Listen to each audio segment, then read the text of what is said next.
Toina ka sui turi thuai pe zia ani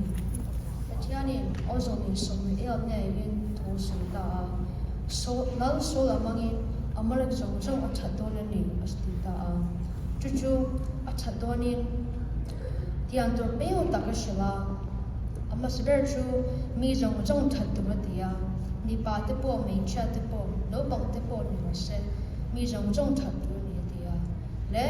rom nung jong jong po thadon dia baram te bong te po thadon di le sawang si po thadvek tur di chu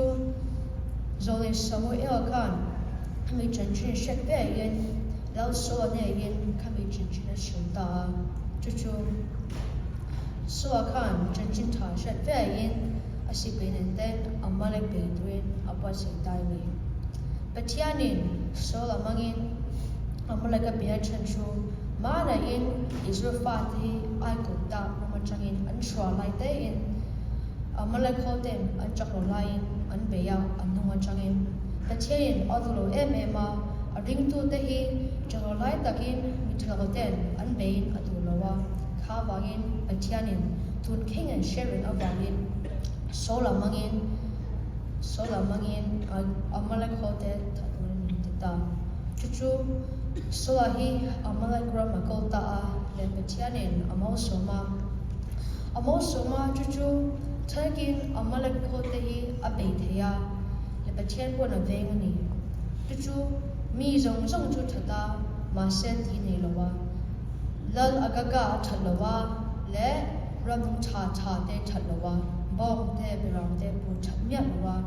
pathianin ati zong zong amwa le pathianin adulo em awangin so zong ne soma el ne in amu zong zong shula chu chuan so hi hoin Samuel kan so ne ko ta ni chu ama seber zo chu patian ti da ni ti patian so ya ni ti ta so kan o ko ti ya chu chuan Samuel kan enge kami ram nong free ka shat o ti ya nge kami bong ri te ram ri te ka shat ti ya chu chuan dal so kan he ke ka in thona ta ni ta Chue chuan Samuel kan in thona ai thu oi chu athazok lulu na hi miliam biak le pathian lem biak kuk ani lopa thu I to lo awangin ani poi lawadan atu big lo chen ya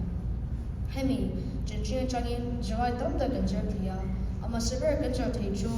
a chantre machine ko yan ko du me thei ma se pathian ko yan ko hai chen chu pathian ko ngi kan ko chuan pathian zong kan ni anga le pathian control me do ni kan cher thei bo chu pathian in khovel in kan mu thei lo ma se la directing pathian in bible min pe ya khami bible in enge atula to te min pe ya Timothy thoni bung thun chang sobro ka suya pathian le kha thu zong zong hi pathian tho khuma pe ka niya zertur ko ma te thian no chanter ko ma te so ko ma te film na zertur ko ma te aso po ani dia kan zer thei chu FSC bung no chang khata ama no bak te u lo pa chuan inu len pa te thu zong no u chu thulik ani sia emi bible chang a chai kan zer thei chu kan zer thei chu kanula pa te hi khovel in pathian ai o tu ania pathian ai o tu kan ni wangin an mani kan thu o lo chuan kan fellow chuan pathian hi kan zalo ni de ya kanula pa te po hi sap chong te lekha te po an thian no me thei kim hote kan mu si chuan pathian mu si ani adang kan zer thei chu dunum ber ni sela Hebrai bung sang pathum chang sang pisya soya in ho tu te thu oi ula an thu thun amro utia